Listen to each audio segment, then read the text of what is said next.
Bienvenue à tous dans votre programme de 15 minutes de grâce et de vérité. Et nous aurons le plaisir aujourd'hui d'avoir le pasteur Jocelyn Niladou qui nous encouragera et bien sûr le chant de louange avant de pouvoir passer à la parole de Dieu. Alléluia.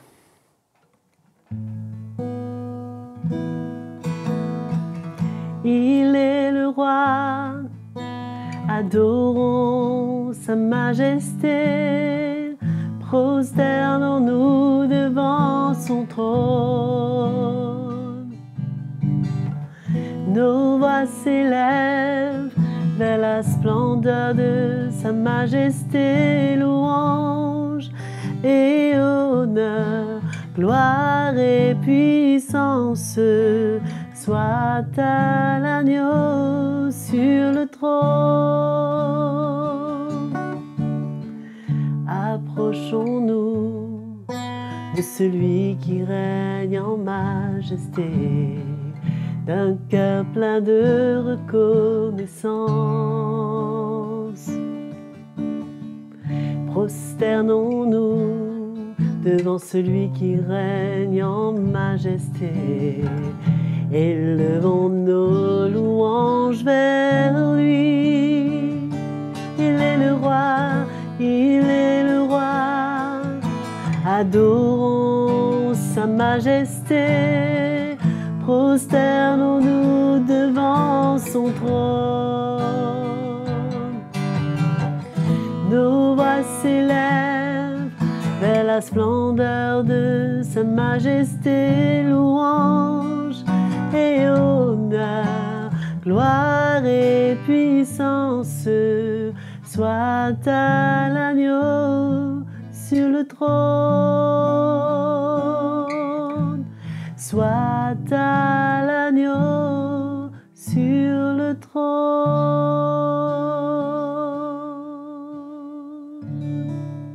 Alléluia. Nous allons maintenant entendre l'Évangile avec le pasteur Jocelyn Niladou. Bonjour à tous.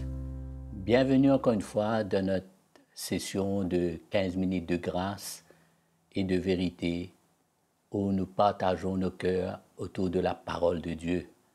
Nous remercions aussi Joël pour ce chant qui toujours nous encourage à donner nos cœurs dans l'adoration au Seigneur Jésus que nous aimons. Je me souviens que dans une session précédente, je vous ai parlé du danger de l'amour de l'argent. Je me souviens aussi, je vous ai déjà parlé comment le contentement doit être le sentiment qui doit nous animer, nous qui appartenons au Seigneur. Aujourd'hui, je vais vous parler comment on est appelé à avoir un cœur généreux. Comment donner, partager, doit être notre style de vie. Il ne faut pas oublier que tout a commencé quand Christ s'est donné lui-même pour nous. C'est le départ même de notre salut, le don de sa vie. C'est pourquoi nous, le peuple de Dieu, qui vivons dans ce temps difficile, où le cœur des gens s'endurcissent à cause de leur course vers le matérialisme, où il y a beaucoup de dureté dans les cœurs des hommes et des femmes, animés par toutes sortes d'égoïstes extrêmes. Mais nous, l'Évangile, nous enseigne le cœur de Jésus. Pour cela, je vais vous lire dans 2 Corinthiens, le chapitre 9, si vous voulez bien tourner avec moi autour de la parole de Dieu. L'apôtre Paul écrit à l'Église et il dit, dans 2 Corinthiens, le chapitre 9, je lirai à partir du verset 6, il dit, en fait, celui qui sème peu, moissonnera peu. Et celui qui sème en abondance, moissonnera en abondance. Il faut là tout de suite dire que je ne crois pas que c'est une formule pour gagner, pour multiplier, parce que ce n'est pas le cœur du Seigneur, ce n'est pas l'esprit de l'Évangile de multiplier et gagner et faire des comptes avec Dieu. Je dis toujours, avec le Seigneur, on ne marche pas avec des calculatrices dans une main gauche, une main droite, dans notre cœur, calculatrice dans notre tête. Non, avec Dieu, on marche avec notre cœur. Il dit que chacun donne comme il l'a résolu en son cœur, sans tristesse ni contrainte, car Dieu aime celui qui donne avec joie. Dieu aime celui qui donne avec joie. Veut dire, là tout de suite c'est clair, donner n'est pas une question de principe. Donner n'est pas relié à ce que la loi ou le principe nous demande, il parle de notre cœur, parce que n'oubliez pas qu'aujourd'hui, notre alliance avec Dieu est une nouvelle alliance, est une alliance de cœur scellée par les souffrances, la mort et la résurrection de Jésus. C'est ça notre alliance aujourd'hui avec le Seigneur. Et cette alliance nous emmène dans cette nouvelle vie, sans loi et principe, sans les exigences, le contrôle ou les manipulations de l'homme, mais on vit avec notre cœur. Je crois que donner, avoir un cœur large pour le royaume de Dieu, donner est étroitement relié à cette liberté que le chrétien doit avoir. Liberté dans son cœur où il vit la révélation de l'Évangile, où son cœur est animé de l'esprit du royaume de Dieu, et comprendre comment Christ lui-même s'est fait pauvre pour nous, afin que nous soyons enrichis en lui, un cœur libre, un cœur généreux. Libéralité. Il dit quand c'est comme ça et qu'on donne selon notre cœur avec joie, Dieu aime celui qui donne avec joie. Et qu'est-ce qui va se passer? Il dit, et Dieu a le pouvoir. C'est-à-dire, à un moment donné, là, à partir de là, c'est Dieu qui décide. C'est dans la main de Dieu. Ce n'est pas selon mes calculs, c'est pas selon la manière que moi j'ai fait mes comptes, mais ça dépend de Dieu, qui est souverain, qui est sur le trône. Et Dieu a le pouvoir de vous combler de toutes sortes de grâces, afin que possédant toujours, à tous égards, de quoi satisfaire à vos besoins, ça ne s'arrête pas là.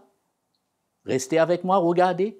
Afin de satisfaire à vos besoins, vous ayez encore en abondance pour toute bonne œuvre. Grâce extraordinaire, mes frères et sœurs. Quand on lit la parole de Dieu dans l'esprit de l'Évangile, on voit le cœur de Dieu. On voit que derrière ce verset, il y a un cœur du Seigneur que le Seigneur, par le Saint-Esprit, veut nous transmettre pour qu'on soit des hommes et des femmes libres et qu'on épouse l'esprit de l'Évangile et qu'on est généreux, libre à travailler avec le Seigneur, à soutenir le royaume de Dieu, à voir le progrès, l'avancement du royaume de Dieu. Le verset 9, pour terminer, verset 9 et 10, selon qu'il est écrit, il a répandu ses bienfaits, il a donné aux indigents. Sa justice subsiste à jamais. Toute la gloire au Seigneur. Parce qu'il a manifesté sa grâce, parce qu'il nous a comblés, parce que notre cœur était libre, avec une libéralité, générosité, nous avons voulu soutenir le royaume de Dieu. Celui qui fournit de la semence au semeur et du pain pour sa nourriture vous fournira et vous multipliera la semence. Vous savez, la semence, ce n'est pas pour nous.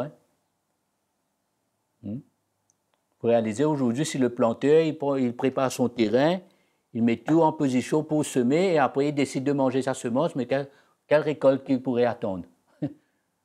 Quand on parle de semence, c'est-à-dire c'est là pour semer, pour donner, partager. Et il y a la place de notre cœur avant tout. On est en train de parler d'une attitude. Il y a dans notre cœur cette place. En parlant de cela, je ne pourrais me permettre de manquer l'occasion de vous mentionner ce que Paul nous a donné comme témoignage extraordinaire qui nous a bouleversés et qui nous bouleverse encore quand on lit. Comment l'Église de la Macédoine ont donné. Vous pouvez tourner avec moi dans 2 Corinthiens, le chapitre 8. Allons lire ce passage, allons essayer de ressentir le cœur qu'il y a derrière. Allons essayer de ressentir que, faut comprendre aussi, quand on parle de donner, on n'est pas en train de parler avec des gens qui sont riches seulement, qui ont le moyen seulement de donner. Donner est un style de vie du chrétien qui ne dépend pas de ce qu'il a ou qu'il n'a pas. C'est un cœur qui l'anime. C'est une liberté dans ce domaine de sa vie. Quel bel exemple que Paul nous donne. Dans le chapitre 8, le verset 1er, « Nous vous faisons connaître, frères ». Il emmène ce témoignage-là devant l'Église et à nous aujourd'hui. Connaître, frères, la grâce de Dieu qui s'est manifestée dans les églises de la Macédoine. Il faut savoir que c'était un peuple libre, une église qui a été engendrée dans l'esprit de l'Évangile. Il faut bien noter ça. Ce n'étaient pas des hommes et des femmes qui étaient manipulés, qui étaient sous l'obligation de l'homme, qui étaient surveillés, contrôlés par des enveloppes pour s'assurer qu'ils donnent. Non, c'était des hommes et des femmes, un peuple, une église libre, engendré dans l'esprit de l'Évangile. Au point que nous allons voir qu'ils ont même étonné, leurs gestes ont étonné Paul lui-même, qui était le père spirituel et qui les avait emmenés l'Évangile. Paul lui-même, il était étonné. Il ne s'attendait pas jusqu'où cette œuvre a saisi leur cœur.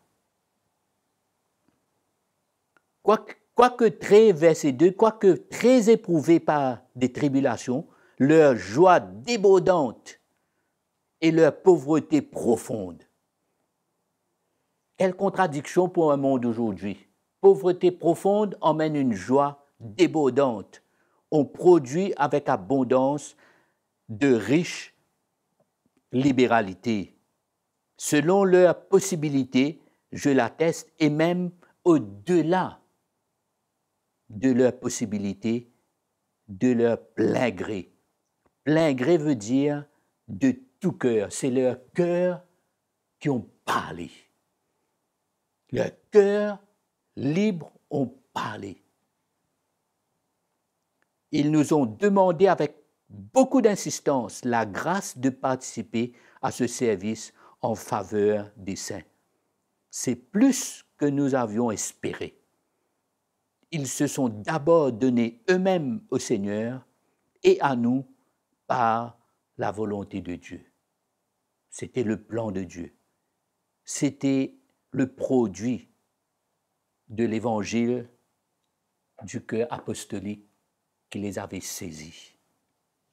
Et Paul donne aussi quelques exemples, en passant, terminant, je vous dis. L'apôtre Paul nous parle souvent d'un couple, Priscille et Aquilas. Dans Timothée, il mentionne leur nom, il est reconnaissant envers eux. Ils ont été là, ils avaient un cœur large, soutenir l'Évangile, soutenir le ministère de l'apôtre Paul. L'apôtre Paul nous mentionne, dans Timothée aussi, nous mentionne de la famille d'Onésiphore. Il donne un témoignage extraordinaire de cette famille, comment ils ont été toujours là pour soutenir l'Évangile, des cœurs libres, saisis, gagnés dans le plan de Dieu. Et ils étaient prêts à investir, à semer, à donner pour le plan de Dieu. Quel défi, quel challenge. Je vous encourage, mes frères et sœurs, il y a des meilleurs pour nous. Je termine en vous disant, il y a plus de joie à donner qu'à recevoir. Que le Seigneur vous bénisse et à très bientôt. On vous aime. Merci. Voilà, c'était notre session avec le pasteur Jocelyn Niladou qui nous a encouragés selon le cœur du Seigneur. Et je suis sûre que le Seigneur est en train de parler, continuer son œuvre en nous. Donc, ne ratez pas nos prochaines sessions. Restez fidèles à nous en vous abonnant à notre chaîne YouTube CTMI, CTMI. Et écrivez-nous pour nous donner de vos nouvelles, des encouragements, des témoignages, des commentaires sont les bienvenus. Merci de votre fidélité et à très bientôt.